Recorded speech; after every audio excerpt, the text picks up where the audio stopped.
So first you'll notice when the cuttings come in from Africa and they arrive to your location, they're going to be coming in bundles of 15. And that does have a benefit later. You can so choose to use that benefit as they're bundled in the 15 or not. But yes, so just functionally, you will have two name tags, right? You're going to have one on the inside of the bag that's going to be the European name because it's coming out of the storage cooler, right? So that's how they're going to see it, because it could be going to Europe or it could be going to us. It really depends, and that provides flexibility on their end, right? They're always going to provide us with the cuttings that have been stored for about 2 to 4 weeks. That's what they feel the optimum storage for our shipping will be. And so the outside bag will have the North American label affixed to it. So that way you don't have to go to those handy dandy decoder sheets that sometimes become so popular when we have European products shipping into North America.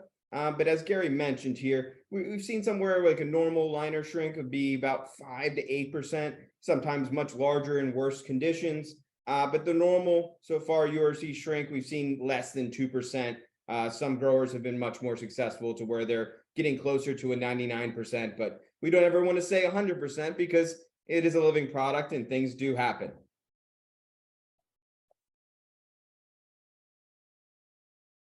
So upon receiving, the cuttings can be stored overnight. You're looking at a target range for your cooler of 39 to 45, right? Or 4 to 7 degrees Celsius. So I mentioned that the target range, know your cooler. Make sure that in the cooler we have an analog or a secondary digital thermometer in there so we can confirm what the readings are saying on the system. And just keep in mind that we have a swing of any given cooler, right? It might go down to 45. It might go a little bit below 39, and that would be okay. But we just want to make sure that we're getting, somewhere around the lower 40s, right? We don't want to get it too warm on the swing. We don't want to get it too cold to where we have, frozen cuttings in our cooler. That would be horrible, right? And because we're trying to also rehydrate a little bit in the cooler, stay away from the fans or the what's actually actively spreading the cooling air in your cooler around. I find sometimes going visiting growers, we're right underneath that airflow, and that will have a negative effect. But you can also do that trick of the bundles is standing them up, right? Putting them in a little bit of solution or a little bit of water, similar to how you would think asparagus or celery storage would be, right?